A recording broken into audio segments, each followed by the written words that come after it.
Good morning students. Today we will do voice.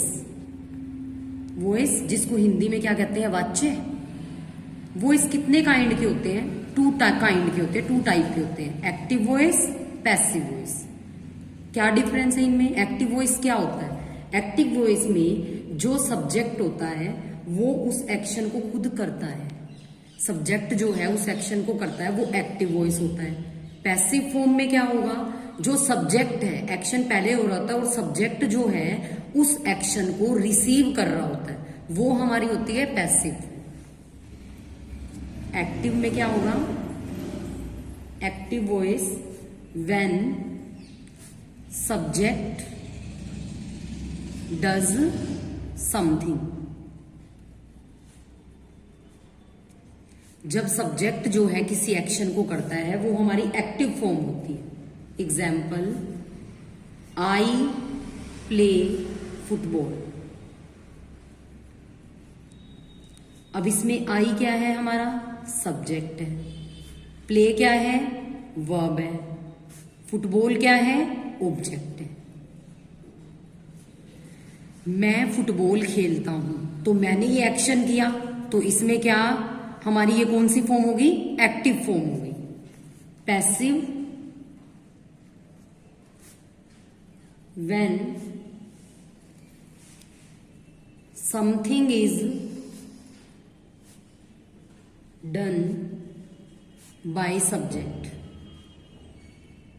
कि subject के द्वारा कुछ किया जाता है, पहले कोई एक्शन हो रहा होता है, वो सब्जेक्ट उस एक्शन का रिसीवर होता है, वो उस एक्शन को रिसीव करता है. इसमें हमारे कुछ रूल्स होते हैं इसको चेंज करने के, एक्टिव से पैसिव फॉर्म में. हम सब्जेक्ट को जो है वो ऑब्जेक्ट के प्लेस पे लेके जाते हैं. सब्जेक्ट कहां चला जाएगा? ऑब्जेक्ट के प्लेस पे. और ऑब्जेक्ट को सब्जेक्ट के प्लेस पे लेके आते हैं. बी की फॉर्म का यूज करना होता है. बी की फॉर्म कौन सी होती है हमारी? Is, am, are, was, were, be, been, ये बी की फॉर्म होती है. लेकिन हम इनको अपनी मर्जी से यूज नहीं करते कि जहां जो सी फॉर्म का यूज हुआ, इसके लिए हमारे पास रूल्स होते हैं, उसके अकॉर्डिंग हम उस हेल्पिंग वर्ब को यूज करेंगे. हेल्पिंग वर्ब के बाद वर्ब की थर्ड फॉर्म का यूज करते हैं. उसके आफ्टर बाय प्रेपोजिशन का यूज किया जाता है. फिर जो हमारा सब्जेक्ट है ना, ये कहां चला जाएगा? ऑब्जेक्ट के प्लेस पे. अब जब ये सब्जेक्ट ऑब्जेक्ट के प्लेस पे जाएगा तो यहां पे हम आई का आई नहीं लिखेंगे. ऑब्जेक्ट के प्लेस पे जाएगा तो इसका ऑब्जेक्टिव केस यूज करना होगा. आई का ऑब्जेक्टिव केस क्या है? मी. प्रोनाउन में भी हमने जो एक वीडियो में किया था ना, पूरी टेबल की थी कि सब्जेक्टिव केस में कौन से प्रोनाउन यूज होते हैं, ऑब्जेक्टिव में कौन से. तो इसी तरह से आई का ऑब्जेक्टिव केस क्या यूज करेंगे? हम मी का यूज करेंगे. अगर हम इसका पैसिव बनाते हैं तो एग्जाम्पल देखिए. ऑब्जेक्ट क्या है? फुटबॉल. तो फुटबॉल को हमने सब्जेक्ट के प्लेस पे लाना है. अब यहां पे क्या गिवन है? V1. जब हमारा present indefinite tense, present indefinite tense means V1 के साथ SEIS. अगर नेगेटिव है तो वो डू डज के साथ मिलेगा, इंट्रोगेटिव है तो डू डज स्टार्टिंग में मिलेंगे. अभी इसके एग्जाम्पल हम 1 बाय 1 करेंगे. अभी आप इसी में समझिए. V1 गिवन है. V1 जब गिवन होगी या V1 के साथ है SEIS गिवन होगा, तब हम is am are helping verb का यूज करेंगे. V1 के साथ क्या यूज करोगे? Is am are. और पैसिव फॉर्म तभी होएगी जब V3 का यूज होगा. Helping verb is am are को यूज करके वर्ब की थर्ड फॉर्म लगाएंगे. अब फुटबॉल के साथ इज एम आर में से क्या आएगा? इज. Football is. फिर हमने V3 का यूज करना है. प्ले की third form played. Football is played. By preposition लगानी है. बाय. और आई का ऑब्जेक्टिव केस क्या होगा? जब इसको ऑब्जेक्ट के प्लेस पे लेके जाएंगे, मी. तो इस तरह से जो है हमने चेंज करना है. जो हमारा फ्यूचर कॉन्टिन्यूअस टेंस होता है और perfect continuous tense. Perfect continuous tense तीनों टेंस के जैसे प्रेजेंट का भी, पास्ट का भी, फ्यूचर का भी, इनकी पैसिव फॉर्म नहीं बनती. और हम सिर्फ इस क्लास में क्या करेंगे? सिर्फ प्रेजेंट इनडेफिनेट करेंगे. Present indefinite, past indefinite, future, यानी कि इनडेफिनेट के तीनों जो है ना, उनको वॉइस में चेंज करना सीखेंगे एक्टिव से पैसिव फॉर्म में. अब इसका एक सब्जेक्ट और ऑब्जेक्टिव केस जो मेनली इसमें यूज होंगे उनकी टेबल देखते हैं। नॉमिनेटिव को ही हम क्या बोलते हैं, सब्जेक्टिव केस और ऑब्जेक्टिव केस। आई फर्स्ट पर्सन, पर्सन तो हमें पता ही है, आई के साथ आई का ऑब्जेक्टिव केस क्या होएगा, मी। वी का अस, ये तो दोनों फर्स्ट पर्सन के प्रोनाउन हो गए। फिर है हमारा यू का क्या रहेगा, यू ही रहता है। थर्ड पर्सन के प्रोनाउंस ही, शी, इट, दे। ही का ऑब्जेक्टिव केस हिम, शी के लिए हर, इट का इट और दे का देम।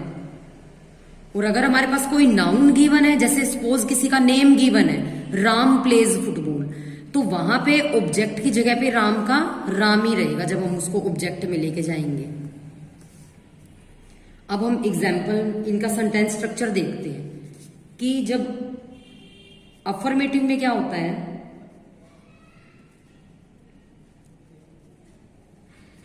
एक्टिव में क्या सेंटेंस स्ट्रक्चर रहेगा हमारा, सब्जेक्ट प्लस V1, या तो V1 आएगी या V1 के साथ क्या गिवन होगा, एस प्लस ऑब्जेक्ट। ये तो हमारा सेंटेंस स्ट्रक्चर होता है एक्टिव फॉर्म में। पैसिव में कैसे करेंगे फिर हम इसे, सब्जेक्ट, लेकिन अब कौन से वाला सब्जेक्ट है, जो ऑब्जेक्ट अपने प्लेस से चेंज होके आया है वो वाला, plus helping verb is, am, are, इन तीनों में से एक यूज होगी, प्लस वर्ब की third form, plus preposition use होती है bye.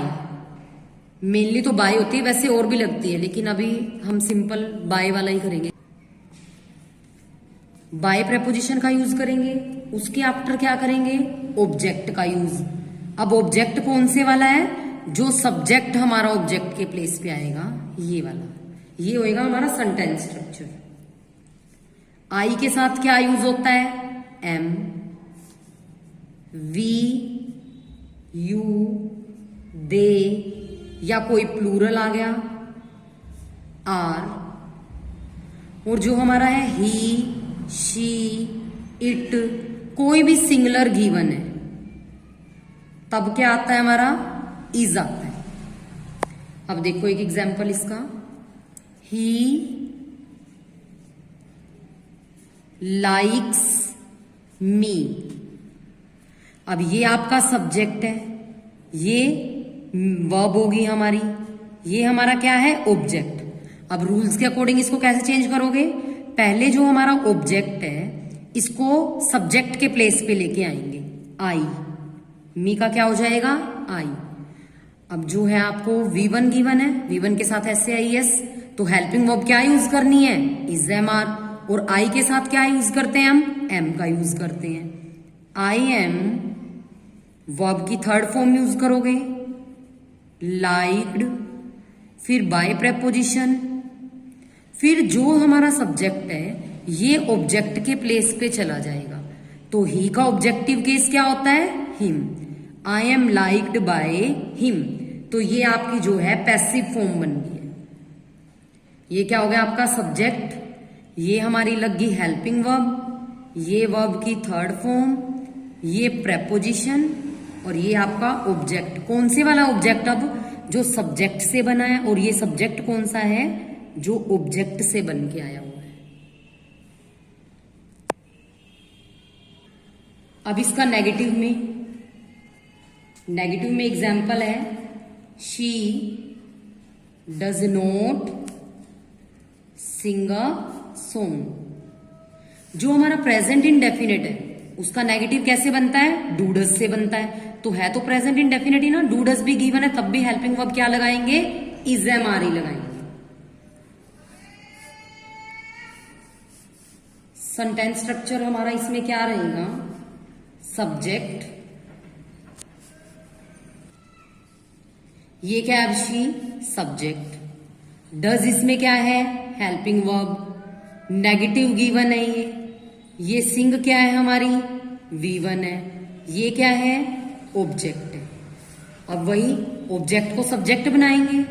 A song is MR में से क्या आएगा, इज।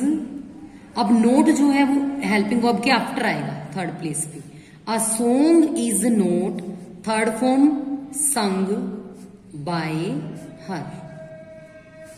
ठीक है ना। अब ये कौन से वाला हो गया हमारा, सब्जेक्ट जो ऑब्जेक्ट के प्लेस पे आया है, फिर हेल्पिंग वर्ब, फिर नोट आ गया, फिर वर्ब की थर्ड फॉर्म बाय प्रेपोजिशन, फिर ऑब्जेक्ट कौन सा, जो हमने सब्जेक्ट से चेंज किया है, हर आ गया यहाँ पे। इंट्रोगेटिव में क्या होगा,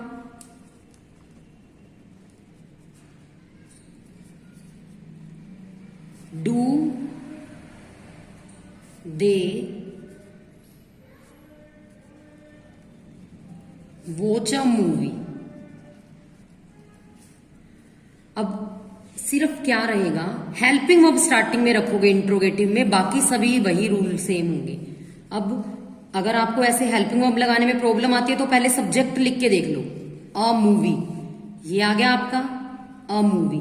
तो अ मूवी के साथ क्या लगेगा, इज, कैपिटल लेटर आएगा क्योंकि स्टार्टिंग में अब helping verb is a movie.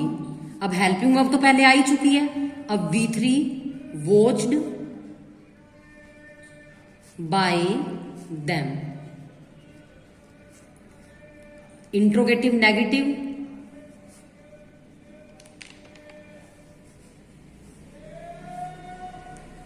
Do they note complete their work. अब देयर वर्क काम तो एक ही है, तो हेल्पिंग वर्ब हमारी इज आ गई, इज देयर वर्क। अब नोट यहां आ जाएगा हमारा, हेल्पिंग वर्ब स्टार्टिंग में और नोट जो है सब्जेक्ट के बाद आ गया। Is their work note, third form completed by them.